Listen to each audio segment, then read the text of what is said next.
ಕೊಡ್ತಾ ಇದ್ದೀವಿ. ಆಭರಣಗಳಿಗೆ, ಸಂಪತ್ತಿಗೆ ನಾವು ಹೆಚ್ಚು ಮಹತ್ವವನ್ನ ಕೊಡ್ತಾ ಇದ್ದೀವಿ. ವೈಭೋಗಕ್ಕೆ ನಾವು ಹೆಚ್ಚು ಮಹತ್ವವನ್ನ ಕೊಡ್ತಾ ಇದ್ದೀವಿ. ಅದಕ್ಕೆ ಅವರು ಹೇಳ್ತಾ ಇರುವಂತದ್ದು, ಭೂಮಿ ನಿನ್ನದಲ್ಲ, ಹೇಮ ನಿನ್ನದಲ್ಲ, ಕಾಮಿನಿ ನಿನ್ನವಳಲ್ಲ, ಅದು ಜಗತ್ತಿಕ್ಕಿದ ವಿಧಿ, ನಿನ್ನೊಡವೆ ಎಂಬುದು ಜ್ಞಾನರತ್ನ. ಎಷ್ಟು ಅದ್ಭುತವಾದಂತಹ ಸಾಲು. ಜಗತ್ತಿನಲ್ಲಿ ನಿನಗೆ ಅಲಂಕಾರಿಕವಾದಂತಹ ಯಾವುದಾದ್ರೂ ಒಂದು ಒಡವೆ ಇದ್ರೆ ಅದು ಜ್ಞಾನ ಅಂತಕ್ಕಂಥದ್ದು. ನಿನ್ನೊಡವೆ ಎಂಬುದು ಜ್ಞಾನ ರತ್ನ, ಅಂತಪ್ಪ ದಿವ್ಯ ರತ್ನವ ಅಲಂಕರಿಸಿದೆಯಾದರೆ ನಿನ್ನಿಂದ ಬಿಟ್ಟು ಸಿರಿವಂತರಿಲ್ಲ ಕಾಣ ಎಡೆಮನವೇ ಅಂತಕ್ಕಂಥದ್ದು.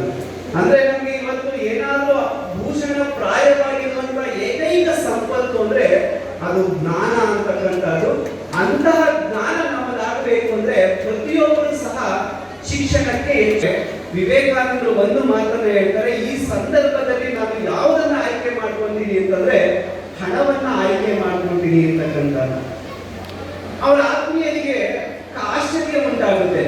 ಮರುಪ್ರಶ್ನೆಯನ್ನ ಹಾಕ್ತಾರೆ, ಇದೇನು ನೀವು ನಿಮ್ಮಿಂದ ಈ ಉತ್ತರವನ್ನು ನಾನು ನಿರೀಕ್ಷೆ ಮಾಡಿರಲಿಲ್ಲ, ನೀವು ಹಣವನ್ನ ಯಾಕೆ ಆಯ್ಕೆ ಮಾಡ್ಕೊಳ್ತೀರಾ ಅಂತ ಕೇಳಿದಾಗ ಆಗ ಹೇಳ್ತಾರೆ ವಿವೇಕಾನಂದರು, ಸಮಯಕ್ಕೆ ಯಾವುದು ಅವಶ್ಯಕತೆ ಇದೆಯೋ ನಾವು ಅದನ್ನ ಮಾತ್ರ ಆಯ್ಕೆ ಮಾಡ್ಕೊಳ್ಬೇಕು ಅಂತಕ್ಕಂಥದ್ದು. ನೋಡಿ, ಈಗ ನಾವು ಈ ಭೂಮಿಗೆ ಬಂದಾಗ ಅನೇಕ ಅವಸ್ಥೆಗಳನ್ನ ನಾವು ದಾಟಿಕೊಂಡು ಹೋಗ್ತೀವಿ. ನಾವು ಶೈಶವಾವಸ್ಥೆ ಇರುತ್ತೆ, ಬಾಲ್ಯಾವಸ್ಥೆ ಇರುತ್ತೆ, ಯೌವನಾವಸ್ಥೆ ಇದೆ, ಮತ್ತೆ ಅದಕ್ಕಿಂತ ಮುಂಚೆ ಪ್ರೌಢಾವಸ್ಥೆ ಇದೆ, ವಾರ್ಧಕ್ಯ ಇದೆ, ಮುಪ್ಪು ಅಂತಕ್ಕಂಥ ಅನೇಕ ಅವಸ್ಥೆಗಳನ್ನು ನಾವು ದಾಟಿಕೊಂಡು ಹೋಗ್ತೀವಿ. ಅವಸ್ಥೆಗಳನ್ನ ದಾಟಿಕೊಳ್ಳಬೇಕಾದ್ರೆ ಒಂದು ಹಂತದಲ್ಲಿ ಒಂದೊಂದು ರೀತಿಯಾಗಿರ್ತಕ್ಕಂಥ ಬೆಳವಣಿಗೆಯನ್ನು ನಾವು ಕಾಣ್ತೀವಿ. ಒಂದು ಒಳ್ಳೆ ಉದ್ಯೋಗ ಸಂಪಾದನೆಯನ್ನು ಮಾಡ್ತೀವಿ, ವೈವಾಹಿಕ ಜೀವನ ನಮಗೆ ಪ್ರಾಪ್ತಿಯಾಗುತ್ತೆ, ಆನಂದದಲ್ಲಿ ಸಂತತಿ ಬರುತ್ತೆ, ಸಂತತಿಗೆ ಒಂದಷ್ಟು ಆರ್ಥಿಕ ಭದ್ರತೆಯನ್ನು ಉಂಟು ಮಾಡಬೇಕಾದಂತಹ ಅನಿವಾರ್ಯತೆ ಸೃಷ್ಟಿಯಾಗುತ್ತೆ. ಮುಪ್ಪಿನ ಕಾಲದಲ್ಲಿ ಇವೆಲ್ಲ ನೋಡಿಕೊಂಡು ಆನಂದದಿಂದ ಸಮಯವನ್ನ ಕಳೆಯುವಂತಹ ಒಂದು ಬೆಳವಣಿಗೆಯನ್ನು ನಾವು ಕಾಣ್ತೀವಿ. ಅಂದ್ರೆ ನಮಗೆ ಒಳ್ಳೆ ಉದ್ಯೋಗ ಸಿಗಬೇಕು, ಸಂತತಿಯಂತೆ ನಾವು ಸರಿಯಾದಂತಹ ಆರ್ಥಿಕ ಭದ್ರತೆ ಕೊಡಬೇಕು, ವೈವಾಹಿಕ ಜೀವನ ಸುಖಕರವಾಗಿರಬೇಕು, ಮುಪ್ಪು ಅಂತಕ್ಕಂಥದ್ದು ನಮ್ಮ ಬದುಕಿನಲ್ಲಿ ನೆಮ್ಮದಿಯನ್ನ ಆವರಿಸಿಕೊಳ್ಳುವಂತಹ ಸಂದರ್ಭವನ್ನು ನಾವು ಪಡ್ಕೊಳ್ಬೇಕು ಅನ್ನೋದಕ್ಕೆ ಅದಕ್ಕೆ ಅಡಿಪಾಯ ಹಾಕುವುದು ಯಾವುದು ಅಂತಂದ್ರೆ ಪ್ರೌಢಾವಸ್ಥೆಯಲ್ಲಿ ನಾವು ಪಡೆಯುವಂತಹ ಶಿಕ್ಷಣ ಅಂತಕ್ಕಂಥದ್ದು. ಶಿಕ್ಷಣ ನಮ್ಮ ಎಲ್ಲ ಸಮಸ್ಯೆಗಳಿಗೆ ಅದು ಒಂದು ದಿವ್ಯ ಔಷಧಿಯ ರೂಪದಲ್ಲಿ ಬರಬೇಕಾದಂಥದ್ದು. ಅದಕ್ಕೆ ವಿವೇಕಾನಂದರು ಹೇಳ್ತಾರೆ, ನಿಮ್ಮ ಆಯ್ಕೆ ಯಾವ ತರ ಇರಬೇಕು ಅಂದ್ರೆ ಆಯಾ ಹಂತಕ್ಕೆ ನಿಮ್ಮ ಆಯ್ಕೆ ಇರಬೇಕು ಅಂತಕ್ಕಂಥದ್ದು. ಬಂದಿರುವಂತವರು ಎಲ್ಲ ನನ್ನ ವಿದ್ಯಾರ್ಥಿ ಮಿತ್ರರು ಈ ಸಂದರ್ಭದಲ್ಲಿ ನಮ್ಮ ಆಯ್ಕೆ ಯಾವುದು ಅಂತ ನಾವೆಲ್ಲ ಯೋಚನೆ ಮಾಡಬೇಕಾಗಿರುವಂತಹದ್ದು. ಆಯ್ಕೆ ಮಾಡುವಂತಹ ಸಂದರ್ಭದಲ್ಲಿ ನೀವೇನಾದ್ರೂ ಪ್ರೀತಿಯನ್ನ ಆಯ್ಕೆ ಮಾಡಿಕೊಂಡ್ರೆ, ನೀವು ಆಯ್ಕೆ ಮಾಡ್ಕೊಳ್ಬೇಕಾದಂತಹ ಸಂದರ್ಭದಲ್ಲಿ ನೀವು ಹಣವನ್ನ ಆಯ್ಕೆ ಮಾಡಿಕೊಂಡ್ರೆ, ನೀವು ವೈಭವದ ಜೀವನವನ್ನ ನೀವೇನಾದ್ರೂ ಆಯ್ಕೆ ಮಾಡಿಕೊಂಡ್ರೆ ನಿಮ್ಮ ಜೀವನ ಸುಖಕರವಾದಂತಹ ಪರಿಪೂರ್ಣ ಜೀವನ ಆಗುವುದಕ್ಕೆ ಸಾಧ್ಯ ಆಗೋದಿಲ್ಲ.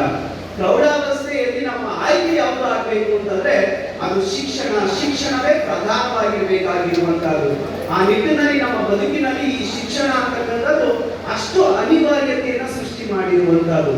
ಒಬ್ಬ ವ್ಯಕ್ತಿ ನೆಮ್ಮದಿಯಾಗಿ ಬದುಕಬೇಕು ಅಂತಂದ್ರೆ ಅವನಿಗೆ ಒಂದಷ್ಟು ಮೂಲಭೂತ ಅವಶ್ಯಕತೆಗಳಿದ್ದಾವೆ. ಅವನು ನೆಮ್ಮದಿಯಾಗಿ ಬದುಕಬೇಕು ಅಂದ್ರೆ ಶುದ್ಧವಾದಂತಹ ಗಾಳಿ ಬೇಕು ಅವನಿಗೆ. ಅವನು ನೆಮ್ಮದಿಯಾಗಿ ಬದುಕಬೇಕು ಅಂತಂದ್ರೆ ಅವನಿಗೆ ಕುಡಿಯಲಿಕ್ಕೆ ಯೋಗ್ಯವಾದಂತಹ ನೀರು ಅವಶ್ಯಕತೆ ಇದೆ. ಅವನು ನೆಮ್ಮದಿಯಾಗಿ ಬದುಕಬೇಕು ಅಂತಂದ್ರೆ ಸತ್ವಯುತವಾದಂತಹ ಆಹಾರದ ಅವಶ್ಯಕತೆ ಇದೆ. ಒಂದಷ್ಟು ವಸತಿ ವ್ಯವಸ್ಥೆ ಬೇಕಾಗಿರುವಂತಹದ್ದು. ಒಂದಾನೊಂದು ಕಾಲದಲ್ಲಿ ಈ 4 ಮೂಲಭೂತ ಅಗತ್ಯತೆಗಳು ದೊರಕಿದೆ ಆದ್ರೆ ಅವನು ನೆಮ್ಮದಿಯ ಜೀವನ ಬದುಕಲಿಕ್ಕೆ ಸಾಧ್ಯ ಆಗ್ತಾ ಇತ್ತು.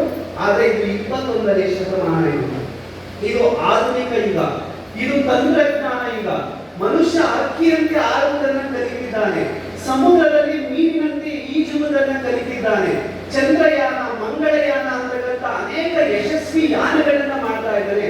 ಇವತ್ತಿನ ಜಗತ್ತಿನಲ್ಲಿ ಈ 4 ಮೂಲಭೂತ ಅಗತ್ಯತೆಗಳ ಜೊತೆಗೆ ಇನ್ನೊಂದು ಅಗತ್ಯತೆ ಅನಿವಾರ್ಯತೆ ಇರುವಂತಹದ್ದು.